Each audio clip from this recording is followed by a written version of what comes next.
Can't tell me chickens are all that dumb. Little monsters. They stamped down the cheap junk fence that I got there for them, and then they walk right out. Cheap thin metal fence. They're not stupid.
Well, I'm going to continue mounting these boards fully before the glue dries.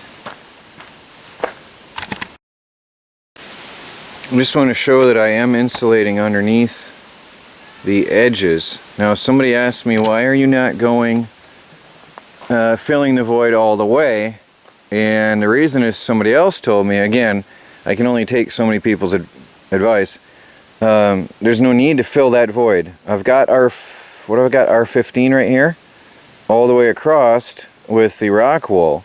So this is R15 right here. Now, the reason I filled up to on the edge is because if I didn't, there would be a couple inches of exposed wood with no insulation under the floor, where cold could come straight in through like this. By putting insulation all around the edges like this, I have eliminated any possible open space which is exposed to the outside air.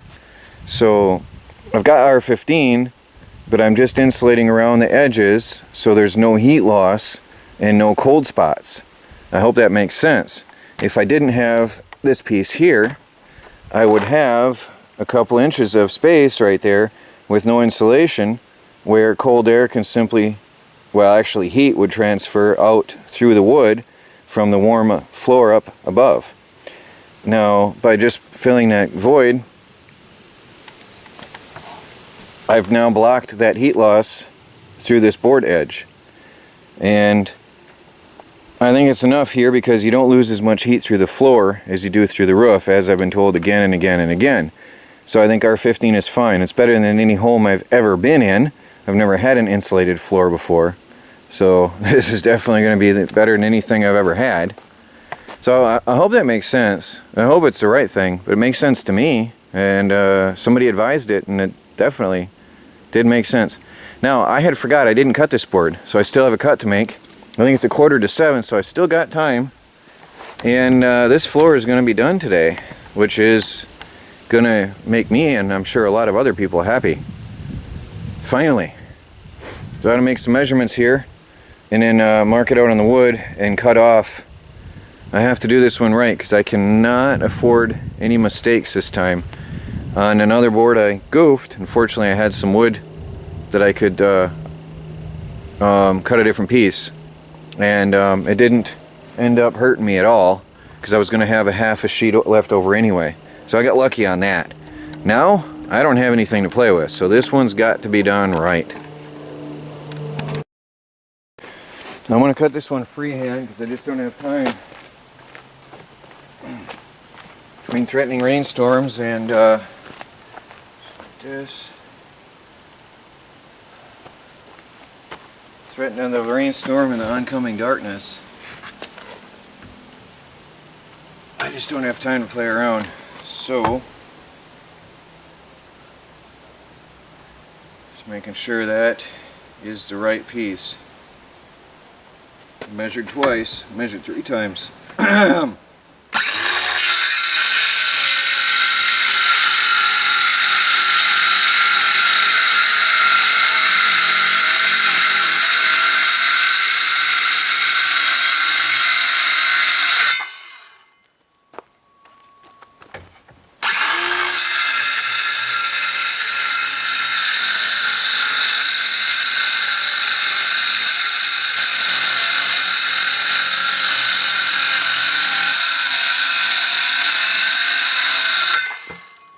There it is.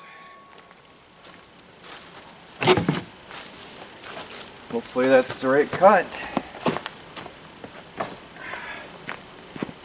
There's no turning back on this one.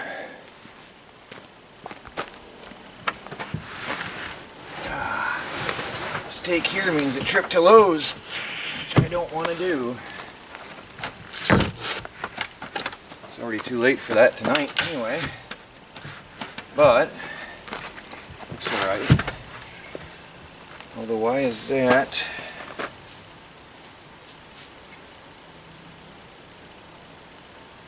So much different.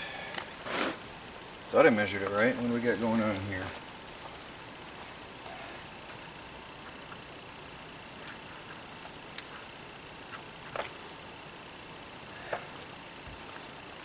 Right.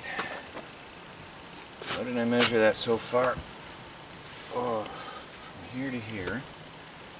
Ah, I see. I measured, because I forgot, the tongue and groove overhangs a bit on this end, and I forgot to count for that just now. That's why my measurement is off right here. So I'll fix that real quick. Better to have too much meat on the board and have to do a second cut than too little. I'd rather err in that direction. Rainbow Commander. Well, in the fading daylight, we got the final piece of the floor to go in. And then it'll be done. Time to cover it up for the night. Tomorrow I can start the wheel wells. Saturday, hopefully sanding. See how long that takes.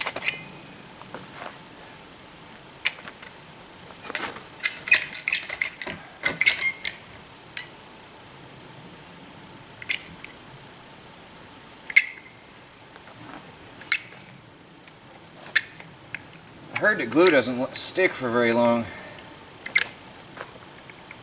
I don't know what purpose it really serves in if it's not a permanent thing. I heard that the wood expands so much with time.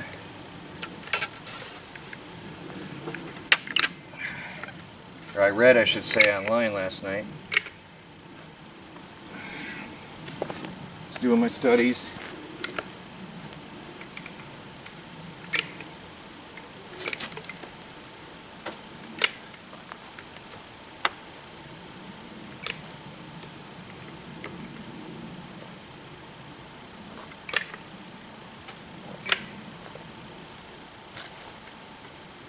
Final board.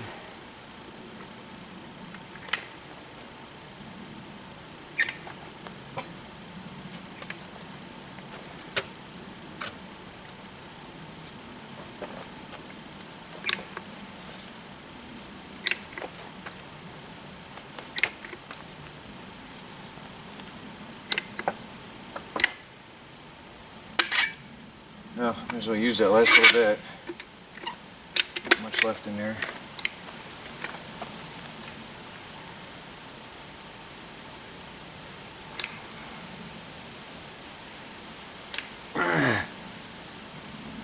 Put it a bit thin in spots, and I might as well use the last of the tube. There's only an inch left.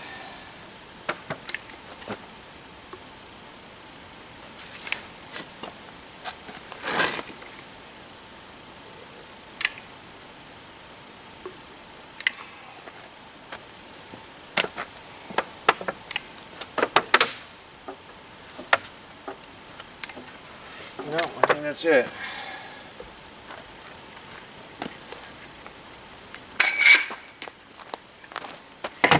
Here we go. The final floorboard. Some people said it couldn't be done. It wouldn't be done. It'll never happen. Sometimes I wondered.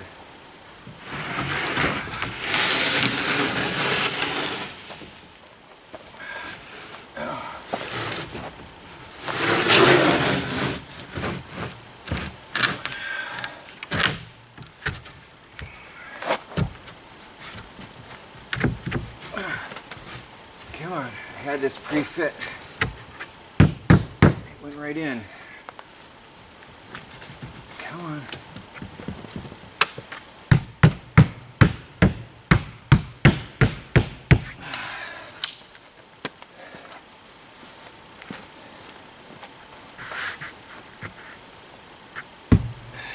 Well, I've got to coax that in.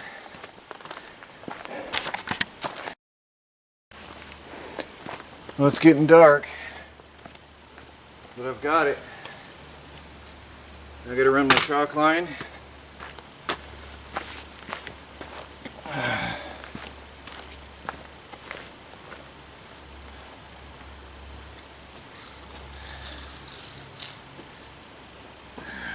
Actually, I don't need all that.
Good.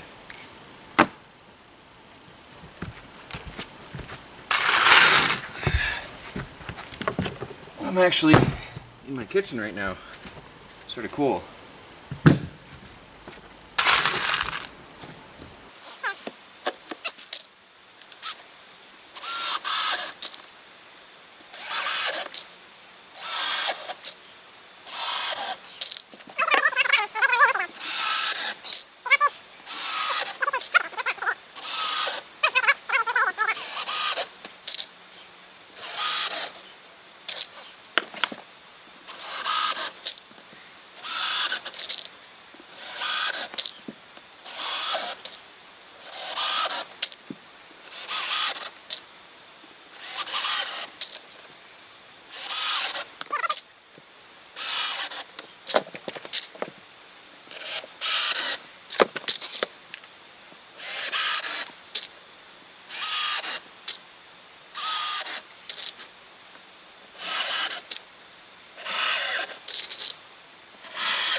Good evening, this is Troy from the Do-It-Yourself World and the Off-Grid Project.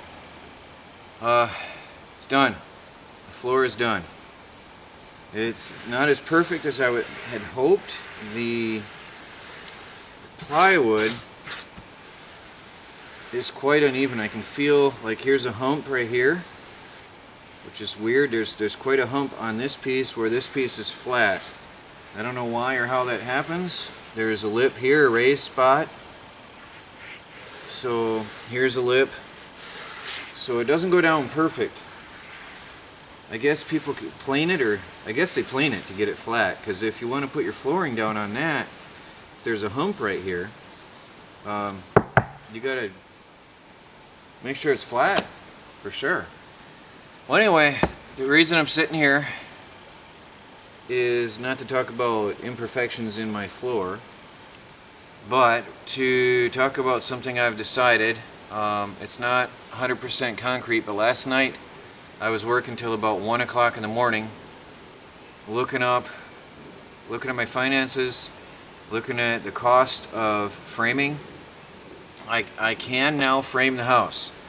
I can frame in the entire house and the roof now. I can do it. But I cannot put sheathing on. So what I've looked at is I spent 5 hours yesterday studying house wrap alone. Tyvek and another brand, which I'm not familiar with, and tar paper, felt asphalt paper. And from all the studies that I read, and all the things and reviews, and the history of house wrap, I have decided on felt asphalt paper, otherwise known as tar paper, for the house wrap of my tiny home. It's going to go inside and outside the walls and on the roof. Now the reason I'm going inside the walls is what I'm going to do is I will have pallet wood paneling inside. Now to do that, I get some picks from fiberglass, to have the pallet wood inside, I'm going to have something dark behind it. So again, I can't afford sheathing. It's just going to cost way too much. And I was thinking about plywood interior, but I can get pallets for free. So, and felt, the mosquitoes are out. The felt is not that expensive. So I can afford to wrap the entire inside and out with the tar paper and then put my pallet wood interior for paneling, and my exterior, I'm pretty sure I've decided on pallet wood now. I'm not going to put up sheathing, and a lot of people are freaking out, but if you look at how an RV or a camper is made, which is designed to go down the road at 60 miles an hour, there is no sheathing. That had a simple 2x2 frame, and it had very little insulation, and it had a piece of aluminum. And that's it. And that thing went down the road at high speeds. And considering how that was built and how much stronger this is going to be in comparison, I don't think I need sheathing. I think it'll be fine. Now I've got the bubble foil that's going to be on the inside, so that means I'm going to lose a little bit on the interior space, because to have the bubble foil work, it's best if it has a space on both sides, at least 3/4 inch of airspace on both sides of the radiant barrier, I should say, the radiant barrier. So that is 1.5 inches of space that I'm going to lose on both, well, total, to put up the radiant barrier. And then I'll probably tack on the tar paper spaced away from that, and then I'll go with the pallet wood. So now I have a planer, so I can definitely work on the wood and smooth it down. And I think on the outside, for the exterior of the home, I think what I'm going to do is use a what's the term? A lap joint. So I'll cut a notch. I have a router that I just received today, obviously. I showed you that. I'll cut a notch on the outside of one board and on the inside of the next, and then they'll overlay, mosquitoes, they'll overlap like this. If this is the top, they're going to overlap like this, so the rain can't get in so well. And I'm pretty sure that's the way I'm going to go. And I calculated I will need 4 pallets per 4x8 section of wall. So for every 4 foot of wall, I need 4 pallets worth of wood to go up 8 foot high. That is not a big deal. I calculated I can carry 20 pallets in a truckload, so that'll give me 5 4x8 sections. So 20 pallets will nearly do. I've got 6 4-foot sections. If I divide this up into 4-foot sections, I've got 6 4-foot sections of wall that I have to cover. One truckload of 20 pallets will cover 5 sections. So I calculated a truck load of pallets that's 30 miles away to get a load is going to cost me 4 gallons in gas. My truck is getting more efficient, by the way, the more I drive it, which is surprising. But anyway, it's getting more efficient. I think I'm getting 15 to 18 miles to the gallon, which is really surprising. So anyway, at 15 miles to the gallon, I calculated 4 gallons of gas, which is going to be about $16. So I can finish almost the entire exterior of my house with $16 in gas, as compared to $16 for one 4x8 sheet. Definitely the cheaper way to go. So pallets are definitely going to be it. I know a lot of people are going to say you need sheathing, but a camper doesn't have sheathing. An RV doesn't have sheathing. I'm building this to camper and RV specs, so it should work. It's got to work. And I'm using oak. I'm using oak boards, which is stronger than aluminum by far. And I'm considering now going on 16-inch on center, because I'm not going to go with sheathing. I can afford to put 6 more 2x4s on each side, and that'll give me 4 points to nail in on each 4-foot piece of pallet wood. So I think that's going to work out well for me. And yeah, that's the plan. So let me know what you think. I'm going to try to get this video up and live tonight so you see it in the morning.